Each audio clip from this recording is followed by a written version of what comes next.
Wealthy people drive slow, and broke people drive fast and reckless. So this is my opportunity so you can learn from my misfortune. It seems like 5 cars are behind me, but it was only this one car. He went back to the car, and the whole time I'm thinking, I can't believe he pulled me over for this. I cannot believe it. Give me my ticket. Thank you for it. God bless you. And you know how it is back in the States, man. Road rage is for real. Like sometimes you have to go to the mirror and look at it. Hola amigos, bienvenidos. Hey guys, welcome to the channel. Thank you for tuning in. I really do appreciate it. It's another beautiful day in the neighborhood. Man, it's a beautiful winter day. But just absolutely beautiful. The temperature's perfect. Man, it's about 86 degrees. The water's perfect. Coconuts out. We out. But man, beautiful day. Thank you to all my subscribers. Thank you to the viewers who's watching. If you're new, you're welcome. If you are old subscriber, thank you. I really appreciate it. Thanks for sticking in there with me. But man, it's a beautiful day. Beautiful day. But I want to talk about, man, am I the problem?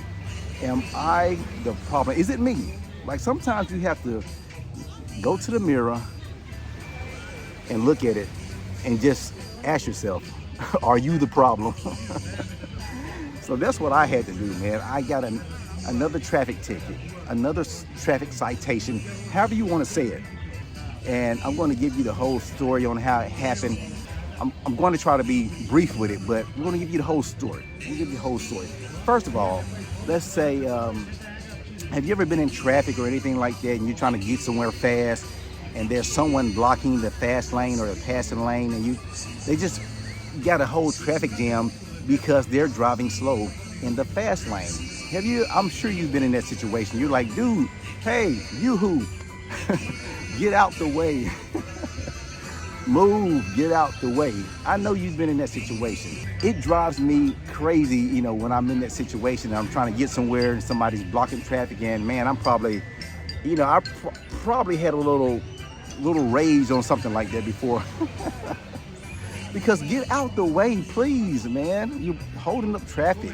So they got a new law in Alabama where they call it the road rage law, where you can't be in the passing lane or the fast lane for more than a few miles if you're not passing anybody. And that's to keep that person from holding up traffic, causing a traffic jam, causing temperatures to flare. So it's the road rage law. So I was like the #1 advocate for this particular law. I was like, man, good. Thank God they finally passed this law so they can get these people, get them out of the fast lane into the slow lane, because they're not passing anybody, they're just holding up traffic, you know, and it's not good. You're wasting people's time. You got people's blood pressure and, you know, going up high and all these things. So they passed this law for that. This particular time, I'm back in Alabama. This particular day is a long day. I started out at about 6 in the morning and it's about 8 p.m. It's about 8 in the evening. So it's about 14 hours that I've been up. I've been on the road. I've been traveling. I've been working. So I'm out here doing work. I'm out here working and just trying to get this job done. And I'm not taking any breaks all day. Maybe to eat some sweet potato fries or eat some sweet potatoes. That's it. So at this particular junction of my day, I'm heading back toward North Alabama. I'm heading back toward Huntsville, and I'm coming through mid-Alabama, which is Birmingham. I'm passing Birmingham, and I'm in between Birmingham and Huntsville. So I'm cruising. The speed limit is about 70. Yes, the speed limit is 70. I've got the cruise control on at 75. I'm in my truck. I've got my trailer hooked up, my equipment on the back. You know, I'm just cruising, trying to get home safely. And this particular time, it's dark, it's 8 o'clock, so it's already dark, completely dark. So I'm just cruising, trying to get home safely. And there's no traffic out. It's 8 p.m., there's no traffic out. Everybody's made it home, everybody's chilling. They've had dinner, they're watching whatever they watch or reading a book. So all of a sudden I see a car behind me and we're just kind of cruising. I'm in the left lane. I'm cruising. I'm like, I see the headlights. And I'm like, okay, this person's gonna pass me. I'm in the left lane, but they can pass me. They got other lanes to go around me. It's no big deal. It's no big deal. And so we're cruising for a while, and they don't pass me. And I'm trying to figure out, they just like cruising with me. I'm like, they just like cruising. Okay, cool, just follow me, we can ride. Then all of a sudden, I see the blue lights. The blue lights are flashing. They're in my rearview mirror, they're in my side mirrors, they're all over the place. They're bouncing off trees, they're bouncing off reflectors. So it seems like 5 cars are behind me, but it was only this one car. So I was like, man, it was a state trooper the whole time just following me. And I didn't know it. And the first thing that came to my mind is I've been trying to get my work done and get home by 5 o'clock or before it gets dark.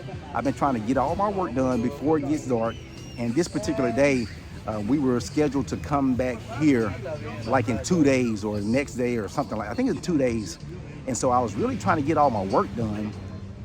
And so I was really pushing the clock. I was really pushing the work day. And I didn't follow my own rules as far as getting settled in before it gets dark. Because when it's dark, you can't see.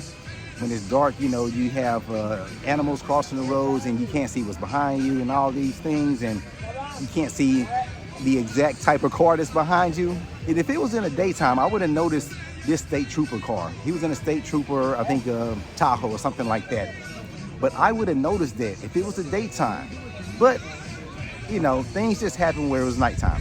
So he hit me with the lights, I pull over, and the whole time I'm wondering, why did he pull me over? Like, I was going 75, so I was going really slow.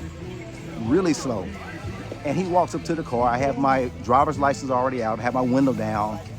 I've already got a good attitude for the most part. So he said, sir, do you know why I pulled you over? No, not really. And I'm sure they're trained to ask that just to get any other kind of information out of you, just in case, you know, you may show some signs of being nervous or signs of whatever. So I said, I have no idea why you pulled me over. He said, sir, you were driving in the left lane for over 5 miles. He said, and under the law, you can only drive in the left lane on the interstate for no more than 1.5 miles if you're not passing anyone. So I was like, wow. I said, you know what? Maybe I'm the problem. Maybe it's me. And so I was like, was I really over there for 5 miles? But he said, you were over there it was like 5 or 6 miles. He said, I was just right behind you and you never got over and you never really passed anybody. So I was like, but there's nobody out here. There's no traffic. I'm not holding up anybody. I'm not, you know, causing anybody to have road rage. So I was like, okay, so now I kind of understand the law. He was saying you only have 1.5 miles, and I'm like, okay. So he got my license. I had my insurance on my phone, so I showed him my insurance. He said, that's fine. He went back to the car, and the whole time I'm thinking, I can't believe he pulled me over for this. I cannot believe it. And I'm thinking to myself that he's going to give me a warning. He's going to come back and say, sir, you know, I know there's nobody out here, so you wasn't really holding up traffic. So I'm going to give you a warning, but I want you to know what the law is. That, you know, technically you did break the law. So that's what I was thinking. That's what I was hoping. That's what I had my fingers crossed with. But he came back and said, sir, here's your license. Here's your citation for driving in the passing lane. So I cannot believe it, man. I cannot believe it. I'm like, wow, he really gave me a ticket for it. I can't believe it. But, you know, I thanked him for it or whatever. I'm really kind of like, I don't know what's going on. Like, why did he do that? And the whole time I'm mad and all these things. And he says, sir, you have a tag light out. You got one that's working and one that's out. He said, but since you have your trailer hooked up, you know, you probably want to get a ticket for that. But if you didn't have the trailer hooked up, you could get a ticket for having one of your light bulbs out on your tag. So, you know, I'm just boiling, you know, whatever. But I'm like, okay, thank you, sir. And hope you have a nice night. Be safe. And we both depart. We both depart. And the thing about it was, A few miles down the road, I found myself back in the left lane. It's a habit. It's a habit. I found myself back in the left lane cruising. And I said, oh, I need to get over. I need to get over because he could be right behind me. He could be right behind me. So I had to get back over in the right lane and, man, just cruise. And I set my speedometer to about 72 now. And so I get back, and the next day, the next business day, I called and I found out how much the ticket was, and it's $236. Yes, 236 US dollars, USD, for this ticket that wasn't harming anybody. I wasn't harming anyone. So I'm really hot now. I'm really boiling. Like, I'm really, got to do some woosah, some praying. I got to do whatever it takes to calm me down, because my first reaction was to go and fight it, to make him prove it, because I don't know if I was in the wrong. But since we're coming here a few days later, I decided I'm gonna go ahead and pay it. I'm gonna go ahead and pay it, get it over with, because if I let it linger, it's gonna cause more damage and more harm to my health. If I let it linger, it's not gonna get any better unless I go and fight it and try to win. But so I decided I have the money. Now, I could have used that money. I had plans for that money. But I had to take care of that and get it out the way, because you don't want to let it linger. You want to take care of the situation promptly. So I'm learning that. I'm trying to get better at that. That's the whole thing in life. You have to learn and grow. You have to learn and grow. And when I start looking back at it, he probably could have gave me a ticket for my tag light. He probably could have gave me a ticket for speeding. I was going 75, which is not fast, but technically, he probably could have gave me a ticket for that. So I just have to be thankful that I didn't get any additional tickets. It was only that one ticket. And you know what? I was at fault. I was at fault because I'm sure I was in the left lane for longer than a mile and a half. So, and technically I broke the law. So I was at fault. And I had to think, maybe that ticket saved me from an accident, saved me from something bad happening down the road. And maybe this ticket will help someone else not to get one. Maybe I can be the example. I like to learn by other people's example. So this is my opportunity so you can learn from my misfortune. But also, down the road, it could save me from getting into any type of traffic altercations where, I could be holding someone up and they could be mad. And you know how it is back in the States, man. Road rage is for real. Road rage is for real. People are already mad about life or whatever, mad about whatever their situation is. And then they got somebody holding them up. It doesn't take much to tick people off nowadays. So maybe this lesson, it saved me from something worse in the future. So you have to look at it that way. There's always something good in the negative. There's always something to be learned in your misfortune, in your situation, whatever you're going through, whatever happens, there's always something that you can learn. And I like to say, always be grateful, to have an attitude of gratitude, to be thankful that, man, it was only that one ticket. It was only one ticket. It wasn't like Puerto Rico. Puerto Rico, I was not wrong. I was not in the wrong. I was not in the wrong in Puerto Rico. I ended up with 3 tickets, $600. Yes, $600 in Puerto Rico, and I didn't do anything wrong. Anything. I don't care what anybody says. I was not in the wrong in that one.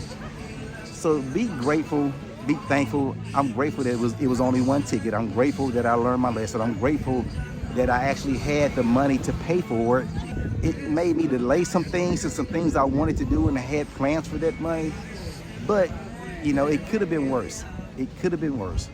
And when they ran and checked my license, they're going to check, make sure you got any kind of warrants, or, if you're a fugitive or anything like that, if you're a criminal, they're going to check that license. They're going to run your license to see if there's any warrants so they can arrest you, things of that nature. So I was grateful, but I didn't have anything like that in my record. So I was grateful for that. They can just run it and everything's clean. Like, no, everything's good. Just give me my ticket. You're not getting anything else. Give me my ticket. Thank you for it. God bless you. But guys, I thank the officer. It was I think Officer Martinez. I thanked him for his service and duty, for doing his job. You know, it is what it is. I thanked him for it. But guys, we have to think about the law. We have to consider the law and the traffic rules and all those things, because they're there for a reason. They are there for a reason. And I remember reading a book in the book, or watching a podcast or whatever. But the guy said that wealthy people drive slow and broke people drive fast and reckless. And I always thought about it. It's always in my mind sometimes when I see people driving crazy and reckless. But wealthy people drive slow, meaning they leave early. They give themselves time to make it to their destinations. They're not leaving late. They're not, watching TV. They're not doing things to put them on a late start to get to their particular locations, to make meetings, to make it to their jobs, to make it to the appointments. They're leaving early. They've got time to get caught by a light. They've got time to be in traffic. They've got time for people driving in the left lane, holding everybody up. When you make bad decisions constantly, they tend to pile up. And it's not good, because it's costing you time and it's costing you money. So I'm trying to learn to follow the traffic laws, leave early, and not to be on time, but to be early. But guys, that's it. Learn and grow in life. Learn and grow. Man, what a beautiful day. Beautiful winter day. Man, check it out. Check it out. Beautiful day. But guys, thanks for watching. I appreciate you. Like, subscribe, notification bell button, all that good stuff. And please watch out for coconuts in the right lane. So I tend to try to drive in the left lane because it's more smooth and you're doing less damage on your vehicle if there's no traffic. But you know what? I learned my lesson. It's all good.